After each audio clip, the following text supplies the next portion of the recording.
Então, eu vou abordar aqui com vocês agora, mergulhar dentro da igreja pela ótica de Calvino. Então, eu faço isso, né? O pastor aqui, na introdução dele, ele comentou, né, que a gente tem que, se a gente entende que a gente é reformado, a gente tem que sair desse senso comum de 5 solas e 5 pontos do calvinismo, né? Assim, na verdade, não são nem assim um centro ali do movimento reformado, que a reforma é uma questão eclesiológica, sobretudo, né?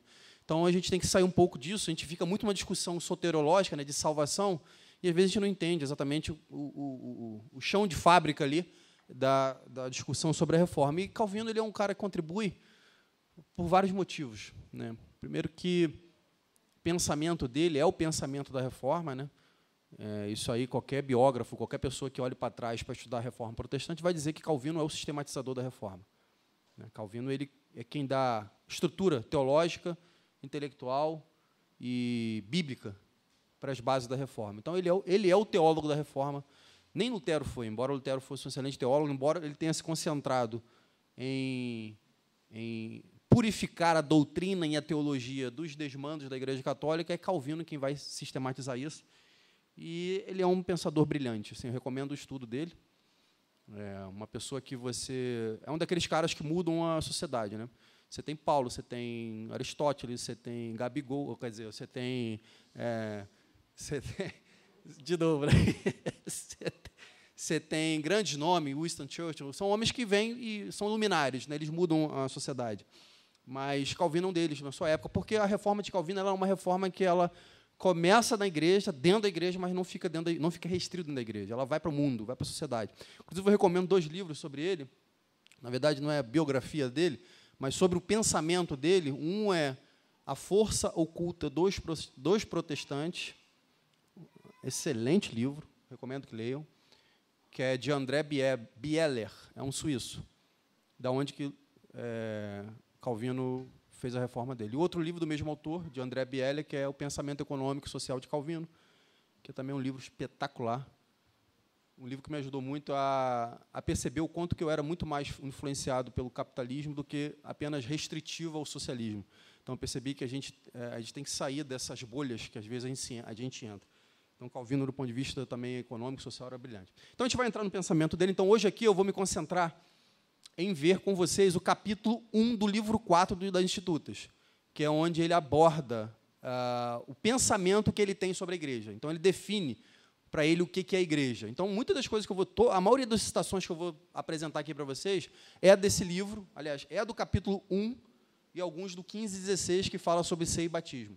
Então, o objetivo aqui é apresentar a vocês o pensamento de João Calvino sobre a igreja e depois a gente refletir algumas coisas sobre os nossos momentos hoje. Então, vamos lá. Bom, se eu falhar aqui, às vezes acontece isso, tá? Às vezes eu estou olhando para cá, no slide certo, e aqui está errado. Se isso acontecer, vocês me alertem. Tá? Então, eu vou começar com essa citação dele. Novamente, eu afirmo para vocês que está nas Institutas. Está aí, 4.2.4. É livro 4, capítulo 2, parágrafo 4. Então, é assim que você vai ler a citação. Olha o que ele diz. Acho interessante isso aqui. Embora sejam os principais adversários de Cristo, os romanistas, leia-se aqui a Igreja Católica Apostólica Romana na sua época, continuam a vexar e a aterrorizar os rudes e os ignorantes com o nome igreja. Mas não devemos nos impressionar com o brilho enganoso do templo, do sacerdócio e de outras exterioridades semelhantes, que fascinam os simples ao ponto de reconhecermos a igreja onde a palavra de Deus não está. Então, o que ele está dizendo aqui? É que, imagine vocês, o Calvino ele vive em Genebra de 36 a 58, né, 1536 a 1558. Quando é que Lutero pregou lá as teses dele? Lembram-se? 17, portanto, 20 anos depois. 20 anos depois, ele começa a reforma dele em Genebra, e ainda assim pairava a dúvida. E aí, qual é a diferença do reformado para a Igreja Católica? Pairava essa dúvida, né? Imagine você aqui que a prefeitura, o arranjo político do Brasil mude e a gente não tenha mais prefeituras. A sede da prefeitura é aqui ainda, aqui na praça? É ainda? Aí vamos dizer que o arranjo político do país mude e você não precisa mais ter prefeituras. E alguém chega ali, ocupa aquele espaço e diz que não é prefeitura. Aí a pergunta que eu faço para vocês, qual é a diferença, como que eu vou saber que aquilo ali não é a mesma, é uma cópia da prefeitura? Entenderam a pergunta? Então, a reforma aconteceu, passaram-se 20 anos. Tá, e como é que eu sei que o que Calvino está fazendo em Genebra, ou o que os reformadores estão fazendo, não é uma extensão da Igreja Católica Apostólica Romana? Essa é a pergunta central, né? Saber as diferenças. Então, Calvino, nas suas institutas, ele vai pontuar o que ele considera como as marcas distintivas da Igreja. São duas que ele vai apresentar. Então, é importante a gente já delinear isso, entender o problema que está surgindo na época e contra o qual Calvino vai trabalhar, vai lutar para livrar a Igreja de Cristo, como o pastor falou aqui, das velhas tradições da Igreja Católica Apostólica Romana. Então, é um movimento que vai fazer uma ruptura, né? Esse termo acho que explica bem, uma ruptura na tradição e em vários outros momentos, mas principalmente na tradição. Então, a gente vai ver quais são o pensamento. Antes da gente entrar nessas duas marcas da Igreja, nós vamos ver como que Calvino via a Igreja. E eu digo via no sentido de aplicar mesmo, porque o que ele escreve nas Institutas é fruto de experiência dele. Ele escreve com os pés no chão da Igreja. Ele aplicou essa reforma na Igreja, então o que ele está falando, ele só está botando no papel o que ele aplicou na prática, não é o contrário. Ele não escreve um livro e fala assim, vem, aplicam o que vocês estão, que eu estou escrevendo aqui, igual o Karl Marx faz com Capital. Aplica aí o que eu acho. Eu tirei da minha cabeça e joguei no papel, agora aplica aí. Não vai dar certo. Ele não está fazendo isso, ele está tirando da realidade o que ele já aplicou e deu certo, e está jogando dentro de um livro para ficar para a posteridade, que é isso. Então, vamos pensar como é que Calvino via a estrutura da Igreja. Então, aí são os atores da Igreja na visão de Calvino. Então, eram quatro ofícios, ou 4 funções. E isso ele tira, não da cabeça dele, ele tira de Efésios 4:11. São os ministérios. Então, tinha o pastor, o mestre, o presbítero e o diácono. Nenhuma nomenclatura nova para vocês, né? Nenhuma, né? Então, já é a primeira coisa que já fica em alerta para vocês, que se isso aqui não é estranho para vocês, esses nomes, então vocês são reformados. Vocês são herdeiros da reforma. Porque essa nomenclatura não existe na Igreja Católica Apostólica Romana. Certo? Então, a primeira coisa que a gente começa a delinear, porque às vezes a gente fica falando assim, também é uma ignorância histórica, né? Às vezes a gente fala assim, não, eu sou reformado. Mas por que você é reformado? Porque você defende um modelo de igreja? Não, porque eu acredito numa predestinação. Não, então você não é reformado. Você acredita na Bíblia. A Bíblia está ensinando que isso existe. Para você ser reformado, você precisa de outras substâncias na sua forma de ver o mundo e ver a igreja. Então, são esses 4. Agora, o importante aqui é a gente entender, isso aqui também é interessante, não são títulos apenas, são funções muito bem definidas. Então, quais são elas? O pastor, para Calvino, era aquele que, por excelência, e somente ele, oficiava as 2 marcas da igreja, que eu já vou apresentar para vocês. Então, o pastor, ele era um homem que emerge dentro da igreja, ele é chancelado pela comunidade local e por outros pastores ao entorno, e esse homem se torna a voz de Deus na igreja. Então, e o que caracteriza o pastor? O que diferencia o pastor do mestre? O pastor, e somente ele, servia os sacramentos e só o pastor pregava. Então, a presença no púlpito, na visão de Calvino, era restrita ao pastor. Então, quando alguém tinha esse título, é alguém que foi eleito no meio da igreja para servir a igreja no que diz respeito à pregação e aos sacramentos, batismo e ceia, e também a disciplina. E o mestre? O trabalho do mestre era muito similar ao do pastor.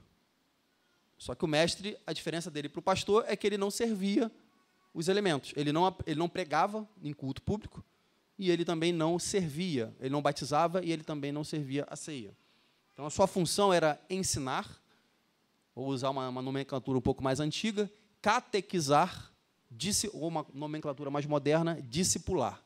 Então, a igreja tira uma estrutura de ensino.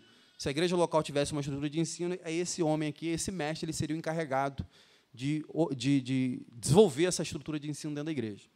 A tarefa do pastor era cuidar dos ofícios, da pregação, da ceia e do batismo.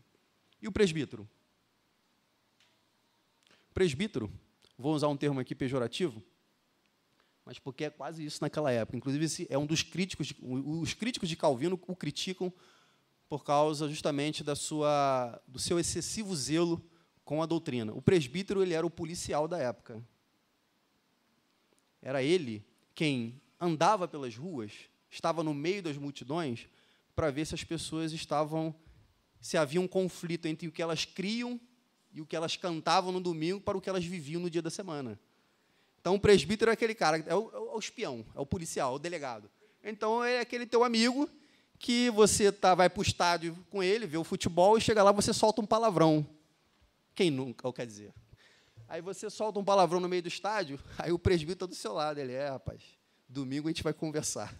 Então, esse era o presbítero.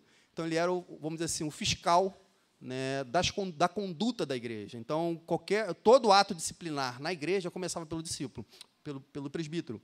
Ele apresentava a queixa formal ao ministério, à liderança da igreja, e aquele irmão iniciava sobre ele um processo de disciplina. E o processo de disciplina, irmão, não quer dizer que o cara era expulso da igreja, que significava que ele ia ser alertado, advertido, ia ser encorajado e tudo mais. Então, o presbítero é essa figura que estava espalhada no meio da igreja. Ele era um do povão, no meio do povão. E você tinha os diáconos. Os diáconos, e aqui também parece um pouco óbvio, uma coisa também que Calvino faz na igreja em Genebra, ele divide bem a tarefa dos diáconos. Então, ele cria uma equipe voltada apenas para cuidado dos pobres e uma outra equipe exclusiva para o cuidado dos doentes. Então, você tinha juntas diaconais, você tinha irmãos dentro da igreja passando situação financeira difícil, você tinha um grupo de diáconos atendendo aqueles irmãos. Você tinha um irmão hospitalizado, doente, enfermo, você tinha um outro grupo de diáconos atendendo aquele irmão. Uma coisa interessante, irmãos, na igreja de Genebra, isso está no livro do André Bieler, Calvino, ele tomou, aí por isso que o pessoal critica ele, né? Ele tomou uma decisão drástica. Ele determinou que não houvesse mais mendigos na cidade. Por quê? Porque o serviço diaconal da igreja estava funcionando tão bem que só existia uma explicação para haver mendigo na cidade, que era o quê? O cara queria ser mendigo. Não querer trabalhar, não querer se levantar na vida. Ele estava lá porque ele queria. Então, ele conseguiu, ele tinha proximidade com os conselheiros da cidade, conseguiu aprovar uma lei que os mendigos se aparecesse algum mendigo na cidade, ele era expulso. Por quê? Porque ele conseguiu, junto com a igreja, montar uma estrutura de apoio, uma estrutura de ação social tão capilarizada que você só ficava na rua se você quisesse mesmo. Então, vamos dizer assim, né, esse termo também era empregado lá, para diminuir a vagabundagem, tirar os preguiçosos, ele então proíbe. Então, ele é até criticado por isso. Então, você vê, agora uma coisa interessante aqui é que a gente ainda não está falando apenas dentro de templo, nem de culto, já reparou? Para ele, a igreja era muito mais para além da sociedade. Então, a visão de Calvino para a igreja é uma visão para além da sociedade. Então, a gente não está falando de culto aqui ainda. E, provavelmente, não vamos falar muito, porque a visão dele era ampla. Então, ele olhava para a igreja como alguém para fora desses quatro muros, é a nossa vida no reino de Deus, para fora disso aqui tudo. Tá?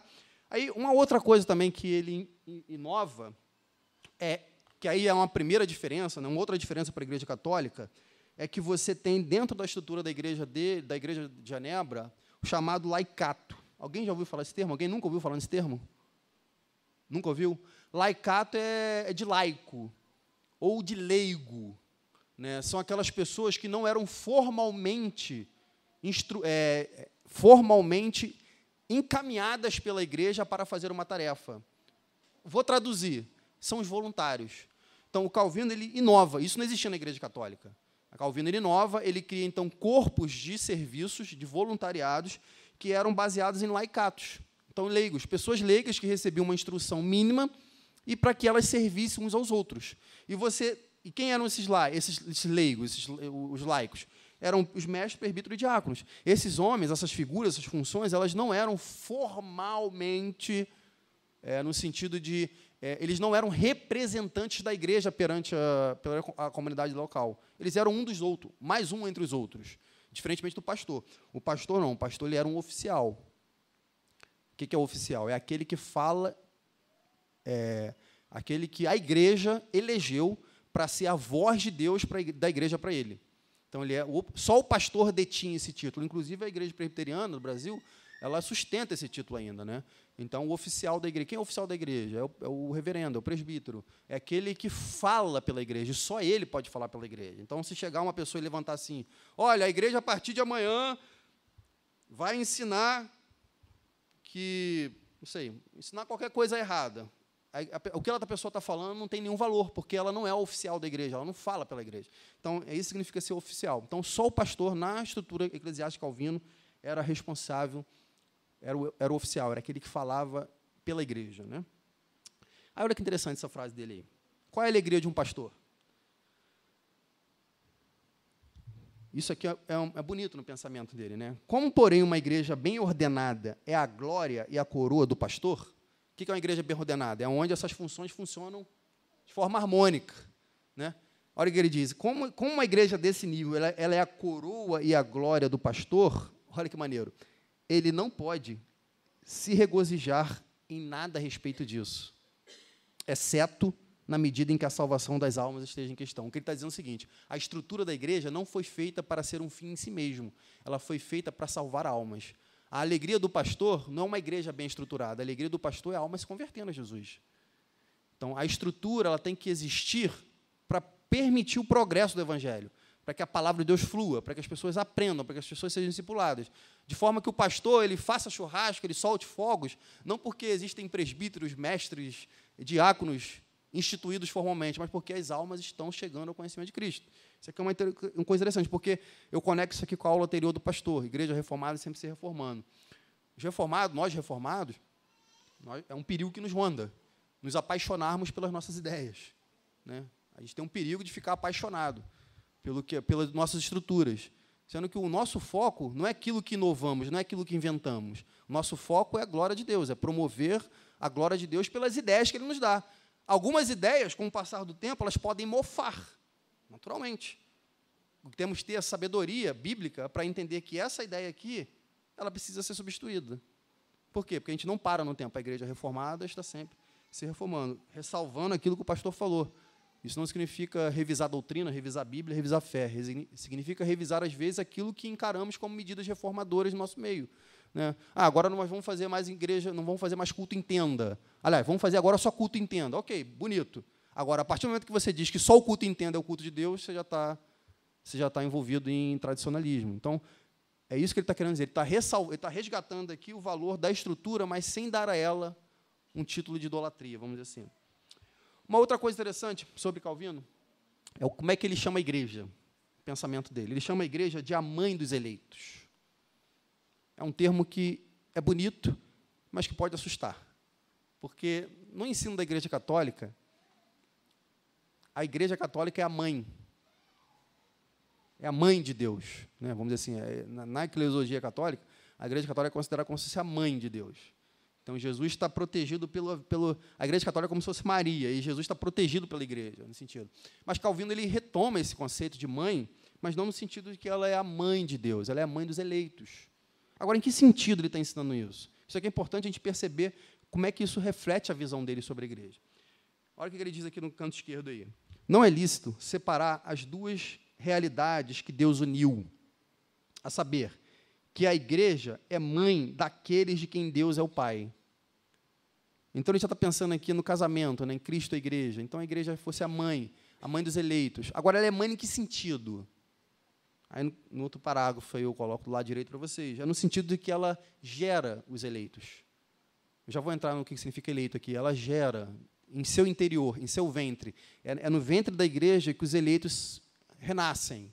É nesse sentido. Olha o que ele diz. Não há outro meio de entrar na vida eterna se a igreja não nos tiver concebido o seu seio. Uma linguagem poética, bonita, inclusive.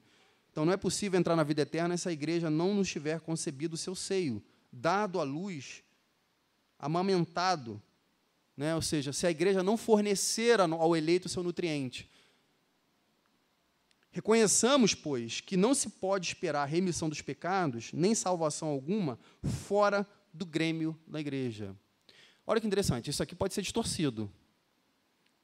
Se eu distorcer isso aqui, eu estou dizendo que, Calvino está dizendo que você não estiver na igreja, você não é salvo. Não é isso que ele está falando. O que ele está dizendo é que dentro da igreja é que se desenvolve a salvação dos eleitos. A salvação é pela fé em Cristo Jesus. A justificação é pela fé. Mas Deus, quando Cristo nos salva, Ele não nos coloca isolados no mundo. Ele nos dá um corpo, Ele nos dá uma família. O que ele está querendo dizer é isso. Talvez se eu fosse atualizar essa linguagem dele, eu falaria família, que é uma linguagem mais bonitinha. Porque naquela época não era esse o termo. Então, ele poderia falar, não, a igreja é a família dos eleitos. Pode ser, é bonito. Mas o que ele está querendo dizer é que dentro da igreja é que nós nos desenvolvemos como povo de Deus. Com isso, ele quer valorizar justamente a importância da igreja como corpo místico de Deus, como povo de Deus, como o povo que reúne em si todos aqueles que Deus chamou para a salvação. Com essas afirmações aqui, a conclusão é que, para Calvino, não é possível você sustentar uma vida cristã fora do contato com a igreja. Né? Por exemplo, desigrejado, esse termo que ficou em moda ultimamente, não faz sentido na teologia dele, porque na teologia de Calvino a fé se desenvolve dentro da igreja. Então, isso aqui está apontando para quê? Para as relações entre a gente, para o nosso serviço, para o consolo mútuo, para aquelas séries de uns aos outros que o Novo Testamento nos chama a fazer. Então, é nessa dinâmica que Calvino está falando aqui que nós nos desenvolvemos, que o feto, né, como se fosse um feto, como se fosse uma criança, vai crescendo, crescendo, crescendo, crescendo, até atingir seu pleno desenvolvimento. E de onde que ele tira isso? Em Gálatas capítulo 4, versículo 26. Né? Mas a Jerusalém lá de cima, isto é, e Jerusalém aqui para ele é o povo de Deus, é livre e ela é a nossa mãe. Então, ou seja, o que ele está querendo dizer é que esse texto de Paulo aqui, quando ele interpreta, ele está dizendo que nós não estamos sozinhos nesse mundo, porque nós estamos conectados a uma igreja. E aí eu passo para outro ponto do pensamento dele que é maneiro. Calvino ele sistematiza o pensamento dele sobre a igreja. Existem duas igrejas para ele: a igreja invisível e a igreja visível. O que é a igreja invisível? Ele está dizendo aí, ó, palavras dele, não são minhas. Formada por somente os que, pela graça da adoção, são filhos de Deus e, pela santificação do Espírito, são membros de Cristo. Não apenas os santos que vivem sobre a face da terra, mas todos os eleitos que houve desde um princípio. Somente os olhos de Deus veem os que, sem hipocrisia, são santos e hão de perseverar até o fim. O que ele está dizendo aqui? O que é a igreja invisível? A igreja invisível ela é formada por todos os salvos de todas as eras. Ou vou utilizar uma linguagem dele aqui, por todos os eleitos. Por todos aqueles a quem Deus predestinou. Essa é a igreja. Então, às vezes, quando a gente vai pensar hoje, que é a igreja hoje? Na visão de Calvino, se ele fosse resumir, ele diria: a igreja é a reunião dos eleitos de Deus. Isso é igreja. Onde você tem 2 ou 3 eleitos reunidos, você tem igreja ali. Hoje a gente foca um pouco mais na questão do que fazemos quando estamos reunidos. O que Calvino está focando aqui é na identidade. Quem são essas pessoas que formam a igreja? Eles são os eleitos. Então, Calvino ele une aqui salvação, soteriologia com eclesiologia. Né? A igreja ela é o local onde aqueles que foram salvos estão reunidos por Deus, foram reunidos por Deus. E por que a igreja é invisível? Porque ela é mais do que nós estamos vendo. Isso aqui é interessante. Aqui, pergunto a vocês aqui, nós estamos aqui reunidos, nós somos a igreja de Cristo aqui reunidas? Reunidos, sim ou não? Sim ou não? Sim. Mas nós somos a totalidade da igreja de Cristo aqui? Beleza. Ok, tem mais gente do que nós. E essas pessoas estão onde? Espalhadas pela face da terra. Mas essas pessoas espalhadas pela face da terra, junto conosco aqui hoje, somos a totalidade da igreja de Cristo? Quem está faltando? Oi? Oi? Os que vieram antes da gente e o que mais? Muito bem, exatamente. Então, o que é bonito na teologia dele é essa, é que ele não vê a igreja como uma unidade temporal. Então, agora, o que ele garante aqui, o que ele pontua aqui, é que a igreja invisível seja, aqueles todos eleitos, ela só é a igreja invisível só compõe a igreja visível os eleitos. E a visível? A igreja visível, como o nome já diz, é aquela que nós estamos vendo, é que está aqui agora, que está espalhada pelos 4 cantos da terra. Então, ele diz, nessa igreja, os bons estão misturados aos maus. E ele cita Agostinho. Como diz Agostinho, há muitas ovelhas fora da igreja e há muitos lobos dentro dela. São membros da igreja aqueles que, por confissão de fé, exemplo de vida e participação nos sacramentos, professam conosco o mesmo nome e o mesmo Cristo. Então, a igreja visível é essa aqui que nós estamos. E o que marca essa igreja visível aqui? Qual é a grande diferença dessa igreja visível para a igreja invisível? É que na igreja visível não estão apenas os eleitos, estão também os hipócritas, ou, na linguagem de Jesus, o trigo e o joio. Com isso, isto posto, você tem que começar a criar mecanismos, medidas, para você responder à seguinte pergunta básica: a minha igreja é uma igreja de Cristo, de fato? Eu preciso responder essa pergunta. Por quê? Porque eu sou a igreja real, eu sou a igreja visível. E uma marca da igreja visível é que, junto com ela, estão os hipócritas. Quem são os hipócritas? Calvino faz essa advertência. Eu ia usar um termo deselegante aqui, né? Quem são os hipócritas da igreja? Isso não te cabe saber. Falando bonito, né? Ou falando mais deselegante, isso não te interessa. Você não tem que estar preocupado com isso. Quem são os hipócritas? Quem são os não eleitos dentro da igreja? Isso não é a tua preocupação, isso é a preocupação de Deus, é Deus quem sabe. Mas, dado o fato de que os eleitos, dentro da igreja visível, você não tem apenas os eleitos, então a igreja ela tem que criar mecanismo em torno de si para garantir que ela seja uma igreja fiel. Então, a igreja real, ou seja, a igreja ideal, a igreja invisível, ela é uma igreja sem problemas. Nela só estão reunidos os salvos. Mas a igreja real ela é uma igreja com problemas. Problemas por vários motivos. Porque nós, apesar de sermos salvos, pecamos. Mas, além disso, entre nós estão aqueles que não são trigo, são joio. Então, nós temos que fazer essa distinção. E é assim que flui o pensamento dele. Nós temos que fazer essa distinção entre aqueles que não são eleitos e aqueles que são. E eu resumo esse pensamento dele nesse diagrama que eu fiz. Então, você tem a igreja visível, que ela é pequenininha. Englobando a igreja visível, você tem a igreja invisível. E você tem uma diferença básica entre elas. Isso eu só estou estudando aqui para vocês o pensamento de Calvino, tá? Você tem uma diferença básica entre elas. Agora, isso aqui que é maneiro. Qual é a diferença entre a igreja visível e a igreja invisível? Oi? É a eleição. Olha que interessante, você vai para a internet e você vê os caras discutindo predestinação na internet, mas eles nunca citam a igreja. Eles nunca citam, assim, parece que eles nunca leram, né, o pensamento de Calvino. Eles vão para discutir a predestinação na internet, mas eles não discutem a igreja. Para Calvino não faz sentido falar em predestinação se não tem igreja. Porque a igreja é o locus de onde Deus reúne os seus eleitos. Porque a discussão na internet é uma discussão meio etérea, né, meio gnóstica, assim, né? Eu sou o predestinado, você é o predestinado, nós somos predestinados. Tá, mas aonde? Aonde você está, meu filho? Como é que eu sei? Qual é a relação disso com as outras doutrinas? O que Calvino está dizendo é que isso é uma coisa do pensamento dele. Isso não é, como é que fala? Isso não esgota o assunto. Mas, para Calvino, a igreja está associada à soberania de Deus. A igreja ela é um povo fruto da soberania de Deus. Não é só isso, é outras coisas também. Por exemplo, a igreja ela é uma obra da graça de Deus. A igreja é fruto do amor de Deus. Deus reúne seu povo fruto do seu amor. Mas ela não é só isso. Para Calvino, ele une soberania e igreja. Porque o resultado disso são vocês reunidos aqui. Vocês estão aqui porque Deus trouxe vocês. Vocês estão aqui porque Deus chamou vocês quando vocês sequer chamavam por Deus. Então, a grande diferença entre a igreja visível e invisível é a eleição.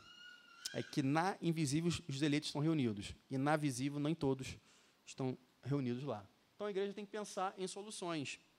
Então, a gente tem que pensar nas marcas. É isso que aí flui o pensamento dele, nas marcas que caracterizam a verdadeira igreja. E para Calvino são duas. Primeira marca, a pregação. E a segunda marca, a correta administração dos sacramentos. Diz ele aí, onde a palavra de Deus é sinceramente pregada e ouvida, e vemos que os sacramentos são administrados segundo a instituição de Cristo, aí eu passo. Não podemos, de modo algum, duvidar de que ali está uma igreja de Deus. Essa frase é simples, mas extremamente profunda. Então, aonde você tem a pregação sendo feita de forma fiel e as pessoas a recebem com sinceridade, e os sacramentos são administrados conforme Jesus os instituiu, ali você tem uma igreja verdadeira. É isso. É só isso. E por que ele resume a esses dois aspectos? Porque essas eram, na visão dele, os dois grandes pecados da Igreja Católica, que a gente vai ver como que eles distorceram esse entendimento. Ele diz também, né, sustentamos que a pregação da palavra de Deus e a administração dos sacramentos são os sinais distintivos para se reconhecer a igreja. Duas coisas. Tiago, eu aprendi que são 10, que são 15, que são 20, tudo bem. Isso aqui é apenas o pensamento dele. E essas duas coisas, com certeza, essas 10, 15 e 20 que você já aprendeu, estão associadas a essas aqui. Diretamente associadas. Eu só chamo a atenção aqui, fazer um parênteses aqui, a palavra sacramento. Essa palavra pode confundir. Nós batistas, né, nós usualmente, principalmente aqui no Brasil, nós não usamos recorrentemente esse termo sacramento. Oi? Nós usamos ordenança. Então, que é a mesma coisa, né? Nós falamos em o batismo como ordenança de Deus e falamos em ceia como ordenança do Senhor. Quais são as... Vamos lá, se você quiser dar um bisu aí para quem quer ser batista. Quiser se tornar batista, na sua admissão de membro, vai ter uma pergunta basicamente assim, ó, quais são as únicas duas ordenanças que o Senhor nos deixou? Aí você vai responder, batismo e ceia. Aí você vira membro batista. Assim, mas a gente usa o termo ordenança. Qual a diferença? É que para nós batistas, aliás, para os batistas, a ordenança ela significa a ceia e o batismo, elas são um ato simbólico, memorial. Então eles não conferem graça à pessoa que está sob aquele ato. O sacramento não. A visão sacramental é aquela visão que confere graça, ou seja, quando a pessoa está tomando a ceia, algo está acontecendo com ela. Na eclesiologia batista, não acontece nada, você só está relembrando algo, aquilo ali é um símbolo que apronta para algo mais além. A pergunta é, como é que Calvino via isso? Pela teologia dele, você percebe que ele unia esses dois entendimentos.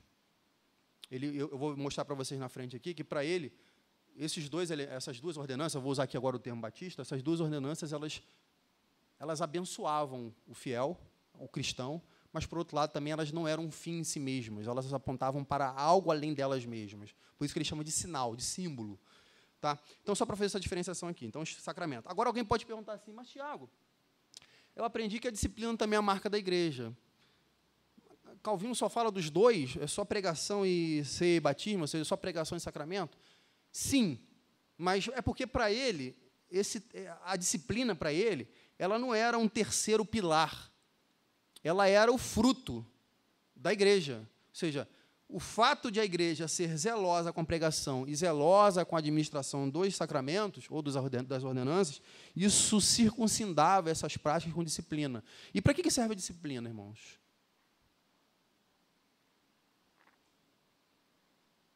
Para que serve a disciplina na igreja? Para humilhar? Para dizer que você está em disciplina? Para que todo mundo saiba que o Senhor agora está no banco e ninguém mais vai falar contigo até o seu período, até você terminar a sua quarentena? Não, a disciplina ela serve como um muro para diferenciar quem está dentro e quem está fora. Então, o objetivo da disciplina é para que você olhe e você não tenha dúvida de quem daquela igreja é cristão e quem não é. Então, quando a igreja toma uma decisão de disciplinar um membro, e essa disciplina chega nas últimas consequências, que é Também mais um bizu de prova aí, tá? Disciplina cirúrgica. Se você toma uma disciplina cirúrgica, aliás, a igreja aplica uma disciplina cirúrgica no membro, o recado que a igreja está passando é que ela está diferenciando aqueles que pertencem a ela e que não pertencem. Isso é uma atitude de você diferenciar. Mas a disciplina, ela estava, sim, dentro do pensamento e na prática com Calvino. Inclusive, esse foi o motivo pelo qual ele foi expulso de Genebra. Ele chega em Genebra em 33, eu acho. Guilherme Farel, seu amigo, o chama. Ele, ciente, me dá autonomia aí, assina uma carta aí me contratando. Aí assinou. A partir de hoje, vamos lá, vamos disciplinar tudo. Vamos moralizar a igreja, vamos mudar. Agora é disciplina, agora não pode faltar culto. Durante os cultos não pode ter bar aberto. Isso são umas medidas que ele tomou lá. Durante o culto não pode ter nenhum bar funcionando. Durante o culto não pode ter futebol no estádio. Foi isso que ele fez. Aí o pessoal não está gostando desse cara, não, vamos expulsar esse cara. Aí expulsam ele. Por quê? Por causa da teologia dele? Não, por causa da disciplina. Por causa do método disciplinar dele. Então, você tem ideia como é que, para ele, a disciplina era algo importantíssimo. Aí, vamos, então, pensar sobre pregação e sacramentos. Para Calvino, a pregação na igreja era uma continuidade do Antigo Testamento. Ele olha para o Antigo Testamento, o que ele vê no templo, aliás, o que ele vê no tabernáculo, o que ele vê na sinagoga, o que ele vê na sequência, né? O que ele vê no tabernáculo, no templo e na sinagoga é o quê? A pregação do Evangelho. Então, a igreja, com uma continuidade histórica do povo de Deus, para ele a pregação tem a mesma importância que tinha os profetas, o ensino da lei no Antigo Testamento. Então, ele resguarda a pregação. Então, ele diz, olha, negar o ministério da pregação no meio da igreja significa apagar a face de Deus, que aos nossos olhos brilha pela pregação da doutrina. Então, tirar a pregação da igreja não é mais igreja. Para ele, não é mais igreja. E quando eu digo pregação, pessoal, eu não estou falando aqui dos 35 minutos, 45 minutos que vocês sentam ouvindo alguém. Não estou falando disso. Está claro? Quando estou falando de pregação, estou falando de alguém expondo fielmente o Evangelho de Cristo. Isso é pregação. Pregação não é aquilo que acontece na igreja em que todo mundo fica sentado durante 50 minutos olhando para frente. Porque se aquele que está lá na frente está ensinando outra coisa que não é o Evangelho de Deus, isso não é pregação. Tá, isso fica bem claro aqui. Vamos usar os termos corretos. Então, quando não há a pregação fiel, a exposição fiel do Evangelho, não há igreja ali. É o que ele fala aqui. É como se apagássemos a face de Deus da igreja. Aí, olha outra forma de pensamento dele da igreja, da pregação. É certo que, se formos à igreja, não ouviremos apenas uma pessoa mortal falando. Isso aqui é bonito no pensamento dele. Isso aqui deve nos levar a entender o que fazemos enquanto estamos ouvindo um pastor pregando. Não ouviremos apenas uma pessoa mortal falando, mas sentiremos, mesmo pelo poder secreto de Deus, que Deus está falando às nossas almas, que Deus é o mestre. Deus nos toca de tal forma que a voz humana entra em nós e nos beneficia a ponto de nos renovar e nutrir. Deus nos chama para si como se a própria boca de Deus estivesse aberta a nós e o víssemos ali em pessoa. Essa visão é bonita. Quando nós estamos diante de um homem de Deus pregando, nós estamos diante de Deus. Isso é uma visão bonita de sua pregação. E o pastor que prega, na visão de Calvino? Olha o que ele diz. A tarefa do pastor é desviar o olhar da humanidade, do mundo, para que eles possam contemplar os céus. Seu único propósito. A tarefa do pastor é desviar o olhar da humanidade, do mundo, para que eles possam contemplar os céus. Seu único propósito é glorificar a Deus. Então, se o pastor está pregando e você sai da igreja dizendo assim, nossa, esse pastor é um espetáculo, você não ouviu uma pregação. Se você não viu a face de Deus, se você não se humilhou diante de Deus, diante do que você ouviu, você não ouviu uma pregação. O que ele está dizendo aqui é que na igreja reformada, na visão dele, numa igreja reformada, não existe pastor celebridade. Como ele diz aqui, o pastor, a função dele é tirar o olhar das pessoas do mundo e colocá-las em Deus, não em si mesmo, mas em Deus. Então, as pessoas saem daqui encantadas com quem é Jesus, apaixonadas por Jesus, mortas de amor por Jesus. Elas não saem dizendo, puxa, que retórica espetacular, que organização do raciocínio dele, que homilética perfeita. Eles saem dizendo, que Salvador maravilhoso nós temos, que Jesus poderoso, Que Salvador gracioso. É assim que as pessoas saem na pregação reformada. Ok? E a igreja? Ah, não, desculpa, antes de eu falar da igreja. Espera aí. Isso. E a igreja? Vocês acham que vocês, na visão de Calvino, vocês podem ficar aí sentados como meros consumidores de pregações boas, de pregações positivas? A minha igreja tem pregações positivas. Eu adoro pregações positivas. E você aplica o que você ouve? Não. Isso não existe na visão de Calvino. Como Calvino fala, tem que haver a verdadeira pregação do Evangelho seguida de uma resposta honesta da igreja. Não pretendo dizer que o fruto se manifeste imediatamente. Onde quer que a palavra de Deus seja pregada, onde quer que a palavra seja pregada, mas que a palavra mostre a sua eficácia, olha que interessante, onde ela for recebida e estabelecida de modo estável. Ele está dizendo o seguinte, não basta, a pregação na igreja ela é uma via de mão dupla. Tem que ser o pastor pregando e a igreja respondendo. Não com rajada de glória, mas com atitudes. Né? Aquilo que foi pregado, aquilo que foi ensinado, produz mudança, produz transformação na vida das pessoas. Então, quando ele está falando de pregação, ele está falando de uma via de mão dupla. É o que o pastor faz e o que a igreja responde. Tá? Então, assim, não é meros ouvintes. Então, resumindo o pensamento dele, o que é a pregação para Calvino? É Deus falando, por meio de pastores qualificados, para uma igreja obediente. Isso é pregação. Está claro? Então, é Deus falando por meio de um pastor qualificado para uma igreja obediente. Isso é pregação. Qual era o erro do catolicismo que ele está combatendo aqui? Era que, no catolicismo, a autoridade das Escrituras estava sendo sufocada pela tradição da igreja. E a marca desse sufocamento é que a Bíblia não era aberta e ensinada. O que era entregue ao povo era a opinião, o pensamento, as bulas papais. Então, por isso que, ao dizer que a igreja, a marca de uma igreja é a pregação, o que ele quer atingir aqui é o modus operandi da Igreja Católica, que não entregava o Evangelho aos membros, aos fiéis. Entregava a visão da igreja, entregava a visão dos papas, entregava a visão dos clérigos, não da igreja. Então, é o que ele está combatendo. Ok? 42 minutos. Segunda marca, o batismo. O batismo tinha duas funções para Calvino.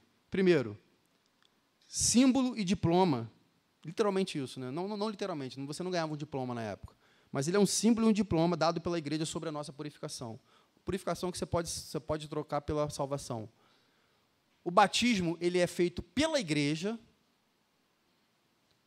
que ela confirma que você é um dos nossos.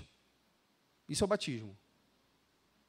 Além disso, o batismo ele é uma confissão sua para o mundo de que você agora pertence a gente. Isso é o batismo para Calvino. Vou repetir.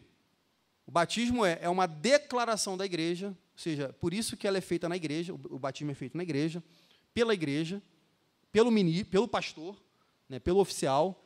Então, o batismo ele é feito pela igreja, e o que o batismo simboliza é que você agora faz parte dessa igreja invisível. É que agora você não é mais o hipócrita, agora você compõe a nação dos eleitos. E quem está dizendo isso? Isso é importante. Quem é que está dizendo isso? É a igreja. A igreja está confirmando que você... Agora, por outro lado, o batismo é para você, é você dizendo ao mundo, aos que estão de fora, que você pertence a esse povo. Agora você compõe a igreja invisível de Cristo. Olha, ele pergunta, e qual é o sinal e o testemunho dessa purificação ou dessa salvação, senão um batismo? Interessante que ele usa a palavra sinal aqui. Porque quando ele usa a palavra sinal, ele está dizendo que o batismo não salva, que era um erro católico, que eu vou apresentar aqui agora. Qual era o erro católico? Alguém que já foi católico, irmão? Agora que eu estou lembrando, está gravando, né? Caraca, eu estou fazendo um monte de pergunta aqui. Agora que eu lembrei, cara, eu vi o celular que agora está gravando. Eu não falei, eu vou negar até a morte. Alguém que já foi católico? Já, né? Qual era a marca, né, quando você nasceu? Qual foi a primeira roupa que você ganhou? Não, a primeira roupa que você ganhou. Pagãozinho. O que era o pagãozinho? Era a igreja dizendo para você que você não era salvo, que você estava no inferno. Aí, o que o pai saía? O que o pai fazia? Primeiro, a mãe saía da maternidade e ela ia para onde? para a igreja batizar o filho, para não perder o filho não ir para o inferno. Eu estou falando besteira aqui? Por quê? Porque, para a teologia da Igreja Católica, o batismo salva. Não é a fé em Cristo que salva, é o batismo. É o ato. O ato salva. Para Calvino, não. O ato não salva. O ato é uma marca da salvação. Ele aponta para algo além dele. Então, qual o erro que ele está combatendo no catolicismo romano? Batismo como remissão, batismo como regeneração e batismo como salvação. Quem é que nos salva? É Jesus Cristo. E como que obtemos a nossa fé em Cristo Jesus? É pelas águas do batismo? Não, é pela fé nele.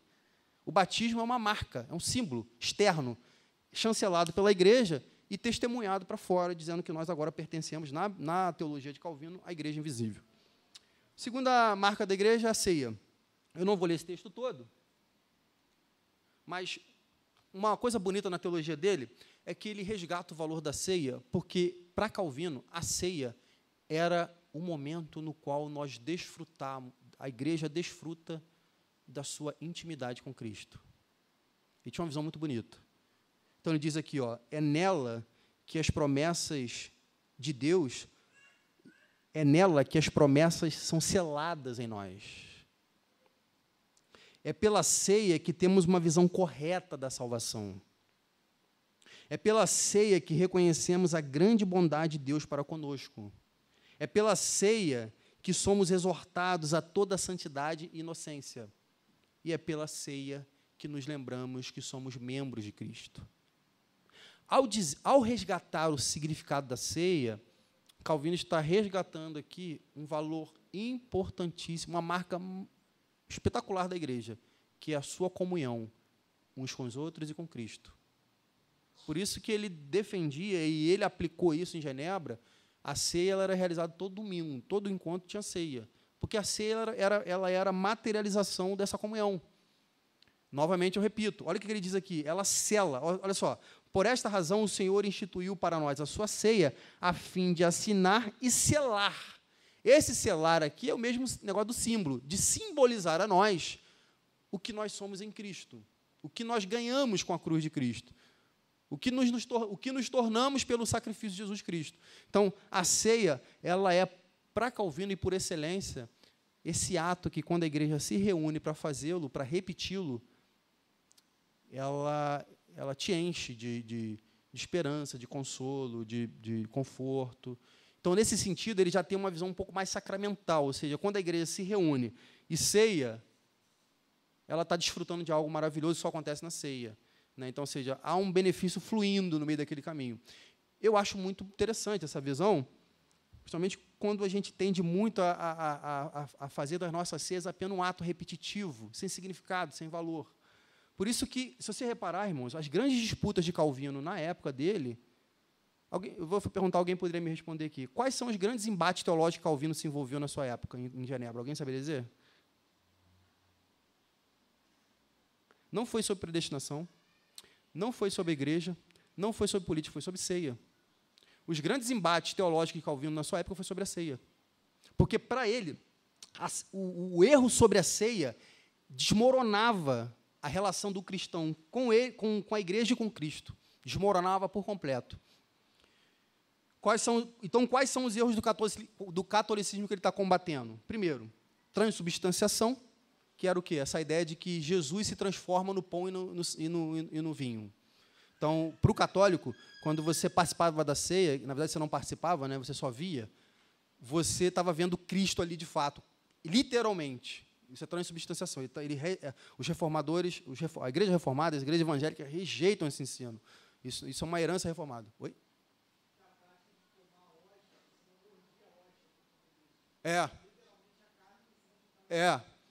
E você não bebia, você não tomava o cálice. Na época dele, nem a hóstia comia. Você só assistia. Isso é uma coisa que ele está combatendo. Na época dele, a hóstia tomando é agora, é recente, mas na época dele, você nem a hóstia você compartilhava. Você só via, você só assistia a ceia. Então, para ele, aquilo era uma grave afronta à comunicação do corpo, do sacrifício de Cristo. Rebaixamento da sua natureza, ou seja, você está repetindo o sacrifício dele. Ele chamava a ceia de ato mudo. Por que era ato mudo? Porque aquela Eucaristia da Igreja Católica não comunicava as promessas de Deus aos eleitos. As pessoas não saíam confortadas, consoladas. Elas estavam vendo um teatro, elas estavam olhando ali, o padre chegava lá, quebrava a hóstia, molhava no cálice. Oi? Tomava e você assistindo, um mero espectador. Como se tivesse comprado o ingresso para assistir uma performance de ceia. Você não participava daquilo. Então, por isso que a ceia foi um ponto que ele enfatizou muito. E, por fim, a missa. A missa, ela era para os reformadores uma heresia, porque ela repetia o sacrifício de Cristo. Né? Ela reproduzia a estrutura sacrificial do Antigo Testamento, que para ele é uma heresia. Tudo isso associado ao erro sobre a ceia. Vamos lá, para terminar. Então, na visão de Calvino, olhando para trás, assim, o que era uma igreja para ele? São esses os pontos. Para Calvino, uma igreja era uma igreja onde os pastores eram marcados por boa teologia. Essa é a primeira marca. Ele fala isso nas Institutas. Ele zelava pela boa formação teológica dos pastores. Então, não existia pastor se não tivesse um conhecimento profundo das Escrituras. Ele tinha que ser alguém que tinha que ser capaz de articular e dispor a Escritura com precisão, com clareza, com fidelidade. Segunda, os seus ministros, aí lá, os mestres, os diáconos, os presbíteros, eram fiéis e líderes no seu serviço. Eles faziam o que tinham que fazer. Não existia essa relação de consumismo. Um grupo de pessoas trabalhando na igreja e os outros assistindo, e os outros observando, aplaudindo, criticando. Não, todos estavam envolvidos no serviço. E todos aqueles envolvidos no serviço eram fiéis e líderes no que faziam. Isso aqui é importante. A membresia era zelosa em ouvir, receber e praticar a palavra de Deus. Tem um artigo que fala sobre a vida de Calvino em Genebra, que, por ocasião da sua morte, as pessoas entraram em luto, porque elas sentiram como se um pedaço do domingo havia sido arrancado delas, que era justamente o pedaço daquele domingo em que ele fielmente expôs as Escrituras por mais de 35 anos. As pessoas, aquele texto lá que eu citei para vocês no começo a palavra, geralmente ela não produz o efeito imediato, mas no longo prazo ela produz. Então, o que Calvino deixou de legado para Genebra é que eles ensinaram aquele povo a ouvir a palavra de Deus. De forma que, quando ele morreu, as pessoas falam assim, como se tivessem ficado órfãos. Por quê? Porque haviam sido habituadas a ouvir a palavra de Deus. Agora, eu vou falar para vocês, hein? Se pegasse Calvino hoje e botasse ele para pregar em muitos púlpitos hoje, a galera ia se levantar no meio do caminho e ir embora, dizendo o seguinte: eu não estou entendendo nada do que ele está falando.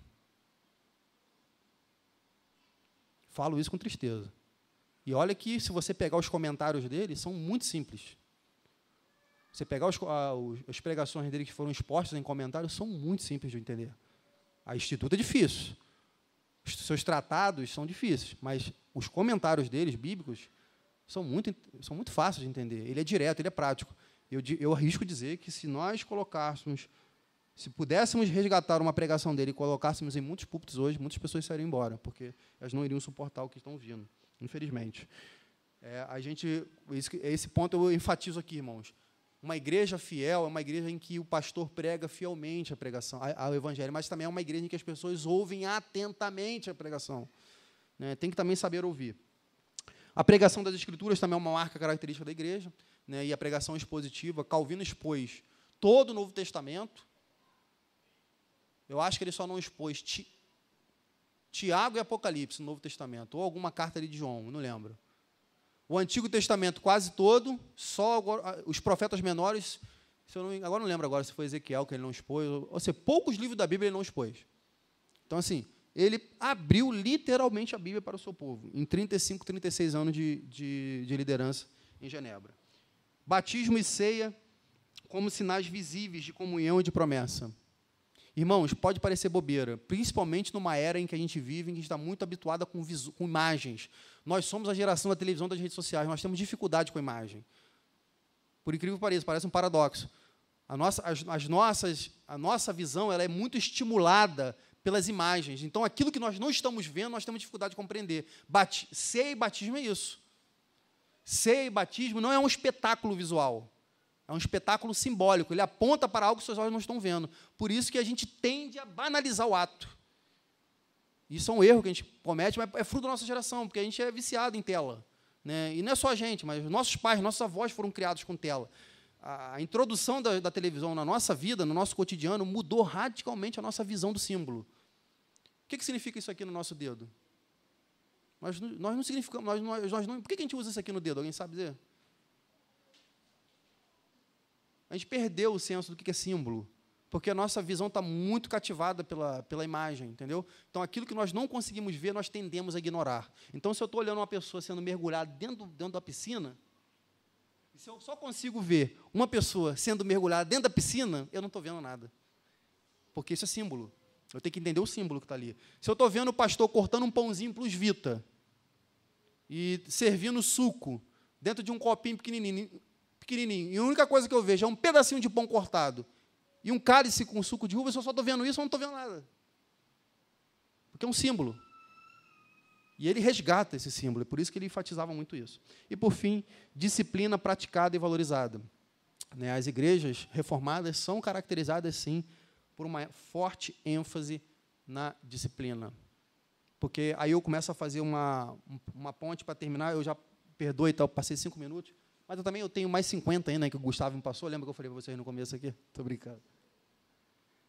Hoje, a gente tem que refletir isso aí. Eu não vou discutir esses assuntos, não vou apresentá-los, assim, meu tempo já foi, mas tendo em vista que, na teologia de Calvino, as questões como membresia da igreja, pregação e comunhão eram questões centrais, talvez precisamos refletir um pouco mais a nossa identidade reformada, e aqui eu puxo um assunto que o pastor falou no começo, na nossa crise de identidade, nós precisamos resgatar o que nos faz uma igreja reformada. Porque, ao nos lembrarmos do que nos faz uma igreja reformada, nós estaremos aptos a ponderar, a refletir o que está acontecendo de errado no nosso meio. Por exemplo, quanto à pregação. Quanto à pregação, as tendências modernas no púlpito, quais são elas? Coach, política, terapia, autoajuda, prosperidade. É porque está gravando, senão esse está 2 nomes aqui, mas esses dias eu fiz o exercício de escutar 2 pastores diametralmente opostos entre si em suas teologias, embora eu não concorde em nenhuma das 2. Um prega em São Paulo para uma elite progressista e rica. Ele entende que a Bíblia tem que ser atualizada. Outro prega aqui na zona oeste do Rio de Janeiro para uma comunidade, para um conjunto de pessoas que tem uma visão muito específica do Evangelho. Esse aqui tinha bigode antigamente, não tem mais, caiu o bigode dele. Cara, é a mesma pregação. É a mesma pregação. Mas eles são diametralmente opostos entre si nas suas visões de mundo. É a mesma pregação. Os 2 focaram na mesma coisa, em você. Os 2 apresentaram, colocaram, os 2, nas suas pregações que eu ouvi, nas 2, dissecaram as suas dores e os seus problemas e te apresentaram soluções para as suas dores e seus problemas. O que mudou foi só a estética, a retórica. Esse aqui fala manso, é bonitinho, tem óculos, intelectual, fala para uma elite intelectual. Esse aqui é povão, fala grosso, é tosco, mas a mensagem era exatamente a mesma. Exatamente a mesma. Então, a gente tem que estar atento a isso. Para nós estarmos atentos a isso, nós temos que saber no que consiste uma pregação verdadeiramente bíblica. Outra coisa, aí eu volto a esses 2 assuntos, né? Outro problema que a gente tem que lidar, a gente viu que Calvino se preocupava muito com a formação do pastor, a gente tem que olhar com crítica para a superficialidade teológica dos púlpitos hoje em dia. Né? É impressionante o que a gente tem ouvido em termos de erro, de aberrações no púlpito.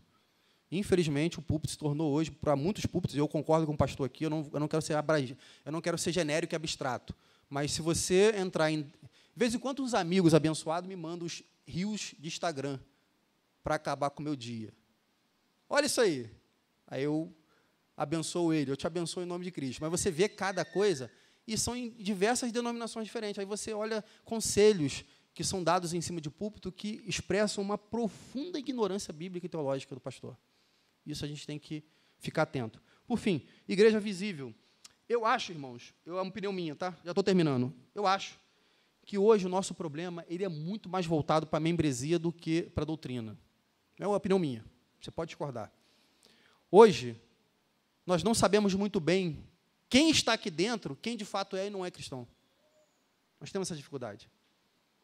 Aí a gente vê, geralmente a gente levanta a seguinte reflexão: puxa, somos 50 milhões de evangélicos, mas a gente não muda o mundo, a gente não muda o Brasil, o Brasil não melhora. É claro, pô. Não é o Brasil que se tornou evangélico, é o mundo que se tornou evangélico. Aliás, não é o Brasil que se tornou evangélico, é o evangelho que se tornou mundano. Então, é uma crítica que a gente tem que fazer. Então, eu acho que a gente precisa recapitular o que significa ser membro da igreja invisível de Cristo. E quanto à comunhão, a gente vê hoje, né, existe um termo técnico para isso, né? Atomização do indivíduo. Né? Essa ideia do ser humano como uma ilha isolada no mundo, em que ele chega aqui na igreja, como se a igreja fosse um drive-thru, ele senta aqui, paga o seu serviço, né? Deu o dízimo dele, paga o serviço dele, ouve a pregação e volta para a sua casa para viver sua semana sem contato com qualquer pessoa aqui dentro. Por quê? Porque é a atomização do indivíduo. Né? Então, uma ênfase de Calvino é justamente a comunhão. E isso expressa na sua preocupação com a ceia. Somos uma igreja reformada, é uma igreja que valoriza muito a comunhão de seus membros e, consequentemente, a comunhão com Cristo. Amém, queridos? Passei 6 minutos, tá? Desculpem aí. 6 não, 11, desculpa. É porque eu estava contando em 5 minutos, o Gustavo me deu, estou brincando. Então, passei 11 minutos. Quais são as marcas da igreja hoje, então? As marcas para Calvino, pregação e sacramentos. Mas lembrando, e aqui eu termino, lembrando que pregação e sacramento dizem muito mais para além deles mesmos. Tá? Existe uma forma de ouvir, existe uma forma de praticar os sacramentos. Amém, queridos? Termino.